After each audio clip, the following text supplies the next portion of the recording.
आज हम एक बहुत ही दिलचस्प और सच कहूं तो थोड़े असहज करने वाले विषय पर गहराई से बात करने वाले हैं, डर की राजनीति। हमारे पास एक लेख के कुछ खास हिस्से हैं जिसका शीर्षक है the anatomy of the fear merchant, यानी डर के सौदागर का पूरा कच्चा चिट्ठा। ये एक खास तरह की राजनीतिक रणनीति का विश्लेषण करता है जो आजकल दुनिया भर में देखने को मिल रही है। बिल्कुल। और आज हमारी कोशिश इसी लेख के जरिए उस पूरे तंत्र को, उस मशीनरी को समझने की है कि आखिर डर को एक राजनीतिक हथियार की तरह इस्तेमाल कैसे किया जाता है। और जैसा कि लेख साफ करता है, ये किसी एक देश, पार्टी या नेता के बारे में नहीं है। ये एक पैटर्न है और उस पैटर्न को पहचानना जरूरी है। तो चलिए इसकी परतें खोलते हैं। लेख की शुरुआत ही एक बहुत तीखी और सीधी बात से होती है। वो कहते हैं कि एक खास किस्म का राजनेता होता है जो विचारों, ईमानदारी या भविष्य की किसी योजना के दम पर नहीं, बल्कि सिर्फ और सिर्फ डर के दम पर आगे बढ़ता है। हाँ, और इसी पर वो अपनी पूरी रणनीति बनाते हैं। और लेख का तर्क है कि डर फैलाना असल में विकास करने, स्कूल बनाने या रोजगार पैदा करने से कहीं ज्यादा सस्ता और तेज है। मुझे ये बात थोड़ी चौंकाने वाली लगी। चौंकाने वाली है लेकिन असरदार है। मतलब इसके लिए आपको काबिलियत की नहीं, बल्कि लेख के शब्दों में कहूं तो चिंता के भेष में छिपी हुई क्रूरता की जरूरत होती है। ये तो बड़ी सीधी लेकिन परेशान करने वाली बात है। ये परेशान करने वाली बात है, पर अगर हम इसके मनोविज्ञान को समझें तो ये बहुत कारगर भी है। यहाँ सबसे दिलचस्प बात यह है कि राजनेता लोगों से ये नहीं पूछते कि आपको क्या चाहिए। नहीं, वो उन्हें ये बताते हैं कि आपको किससे डरना चाहिए। लेख में कुछ क्लासिक उदाहरण भी दिए हैं, जैसे आपकी पहचान खतरे में है या वो लोग आपको नुकसान पहुंचाना चाहते हैं। और शायद सबसे असरदार जुमला, अगर हम हार गए तो आप सब कुछ खो देंगे। बिल्कुल। और इन दावों के पीछे कोई डेटा, कोई सबूत, कोई तर्क नहीं होता। कुछ भी नहीं। ये सिर्फ एक भावना है, एक डर है, जिसे बार बार लगातार तब तक दोहराया जाता है जब तक वो एक अटल सच्चाई ना लगने लगे।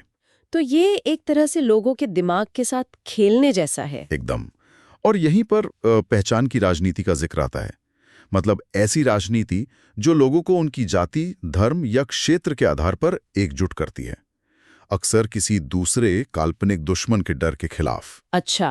और लेख कुछ अंतर्राष्ट्रीय अध्ययनों का हवाला भी देता है जो ये दिखाते हैं कि डर पर आधारित ये पहचान की राजनीति इतनी मजबूत होती है कि वोटर की वफादारी तब भी बनी रहती है जब सरकार हर मोर्चे पर, मतलब हर तरह से नाकाम हो रही हो। वाह, ये तो कमाल की मनोवैज्ञानिक चाल है। मतलब लोगों का ध्यान उनकी असल जरूरतों जैसे सड़क, पानी, स्कूल, महंगाई से हटाकर एक काल्पनिक दुश्मन पर लगा दो। तो ये कुछ ऐसा हुआ कि अगर घर में आग लगने का डर दिखा दो तो लोग टूटे हुए नल की शिकायत करना बंद कर देंगे। आपने बिल्कुल सही पकड़ा। प्राथमिकताएं बदल दी जाती हैं। जब लोग डरे हुए होते हैं तो वो अच्छे स्कूल या अस्पताल नहीं मांगते हैं, वो एक रक्षक की मांग करने लगते हैं। हाँ, और यहीं से ये पूरी रणनीति सफल होने लगती है। डर सरकार की जवाबदेही की जगह ले लेता है। लोग अपनी परेशानियों के लिए सरकार से सवाल पूछने के बजाय उस काल्पनिक दुश्मन को कोसने लगते हैं। तो क्या लेख ये कह रहा है कि ये आज की कोई नई रणनीति नहीं है? मतलब इसका इतिहास बहुत पुराना है।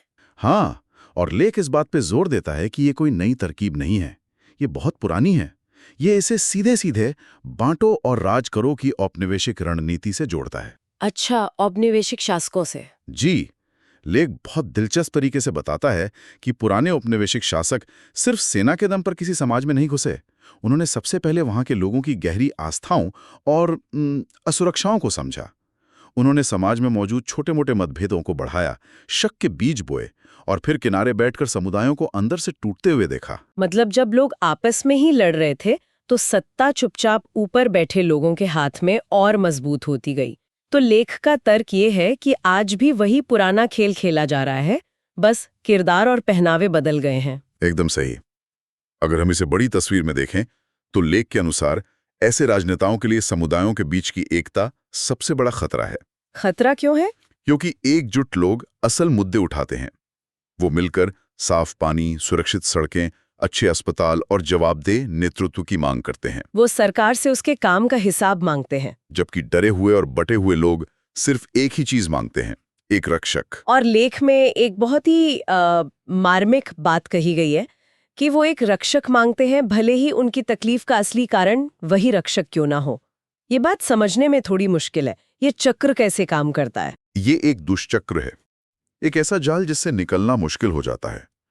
डर असुरक्षा पैदा करता है और असुरक्षा एक मसीहा की तलाश पैदा करती है, और वो मसीहा फिर और ज्यादा डर पैदा करके अपनी जरूरत को बनाए रखता है। वो लोगों को यकीन दिलाता है कि सिर्फ वही उन्हें उस काल्पनिक खतरे से बचा सकता है। इसलिए लोग अपनी रोजमर्रा की तकलीफों को नजरअंदाज करके उस रक्षक का साथ देते रहते हैं। ठीक है, तो ये रणनीति काम कर गई और नेता चुनाव जीत कर सत्ता में आ गया। लेख के मुताबिक इसके बाद तस्वीर कैसे बदलती है? क्या वो त्याग और सेवा के वादे पूरे होते हैं जो चुनाव से पहले किए गए थे? यहीं पर लेख एक बहुत बड़े विरोधाभास की तरफ इशारा करता है।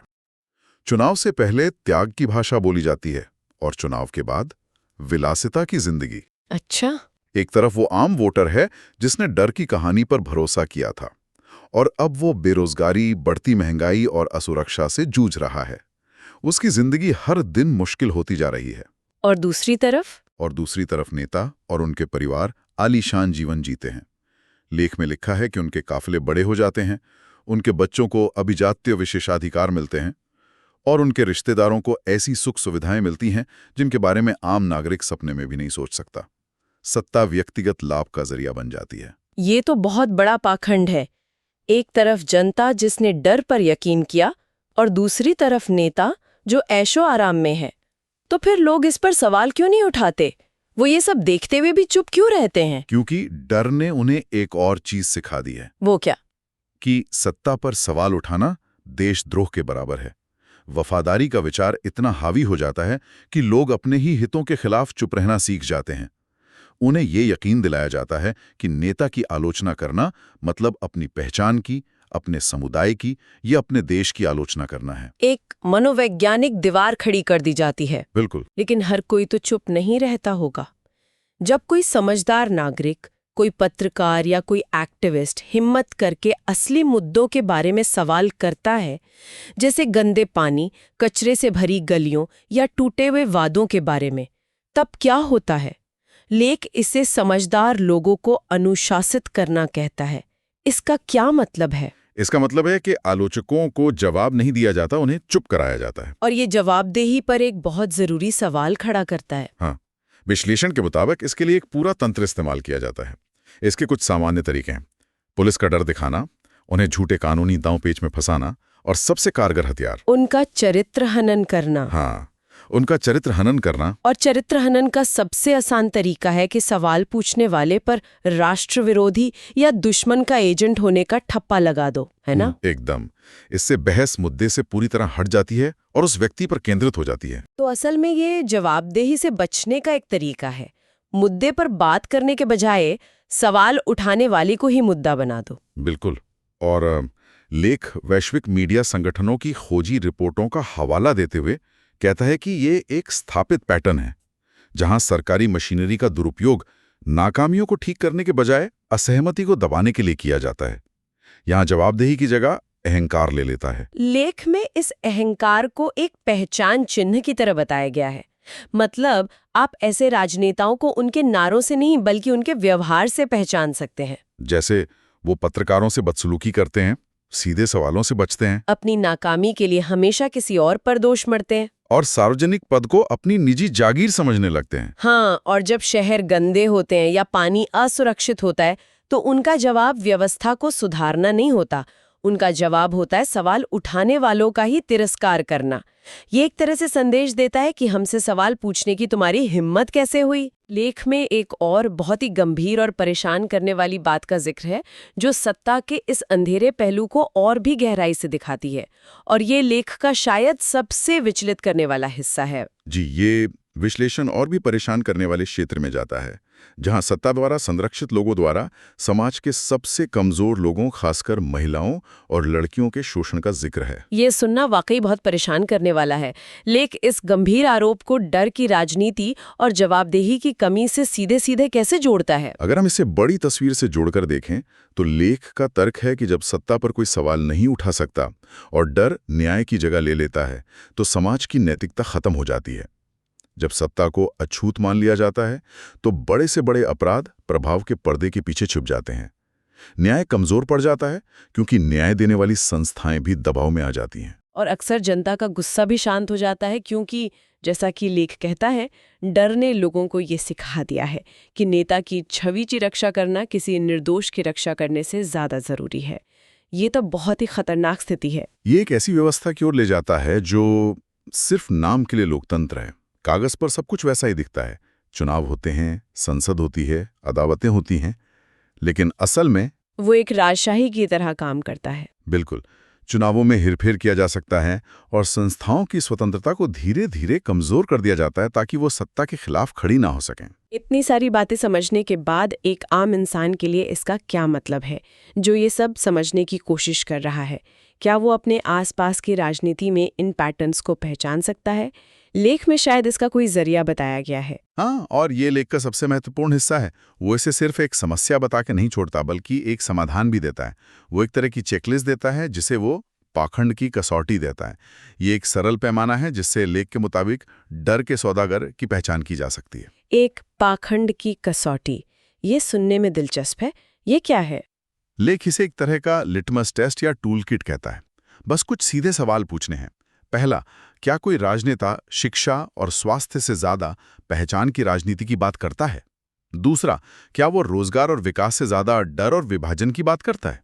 क्या वो डेटा और सबूत पेश करने के बजाय सिर्फ भावनाएं भड़काता है? हाँ, और शायद सबसे जरूरी सवाल कि जब उसकी नाकामी पर सवाल उठाया जाता है तो क्या वो समस्याओं को ठीक करने की बात करता है या सवाल उठाने वाले आलोचकों पर ही हमला करता है? बिल्कुल, लेख के मुताबिक अगर इन सवालों का जवाब हाँ है, तो आप एक नेता को नहीं बल्कि डर के सौदागर को देख रहे हैं। इसका मूल विचार यह है कि धर्म, संस्कृति और पहचान ये सब व्यक्तिगत नैतिकता और गौरव के लिए हैं, सार्वजनिक अक्षमता और भ्रष्टाचार को छिपाने के लिए नहीं। सही कहा। कोई नेता अपने नारों की वजह से देशभक्त नहीं हो जाता, खासकर तब जब वो पैसे और सत्ता के लिए देश के संवैधानिक सिद्धांतों का ही उल्लंघन कर रहा हो। तो आखिर में ये पूरा विश्लेषण हमें कहाँ लाके छोड़ता है? इसका निचोड़ क्या है? आखिर में लेख एक बहुत गहरी और उम्मीद भरी बात पर खत्म होता है। ये कहता है कि लोग अंधे नहीं हैं, उन्हें एक खास तरीके से सोचने के लिए तैयार किया गया है, उन्हें डराया गया है, उन्हें शोर को राष्ट्रवाद और चुप्पी को अनुशासन समझने के लिए कंडीशन किया गया है। सही कहा। और इसका निष्कर्ष ये है कि इतिहास गवाह है, डर के सहारे सत्ता में आया हर शासक, हर तंत्र अंततः जागरूकता से ही गिरता है। तानाशाही कितनी भी मजबूत क्यों ना लगे, वो तब ढह जाती है जब आम लोग डरना बंद कर देते हैं और सवाल पूछना शुरू कर देते हैं। हाँ, जब लोग ये पूछना शुरू कर देते हैं कि हमारे बच्चों के लिए स्कूल कहाँ है या हमें साफ पानी कब मिलेगा, तो डर की पूरी इमारत हिलने लगती है। और ये लेख सोचने के लिए एक अंतिम विचार छोड़ जाता है जो मुझे लगता है कि हम सबको सोचना चाहिए। सवाल ये नहीं है कि इस तरह की राजनीति खत्म होगी या नहीं, क्योंकि इतिहास बताता है कि यह हमेशा खत्म होती है। असली सवाल ये है कि लोगों के डर पर साहस को चुनने से पहले और कितना नुकसान हो चुका होगा।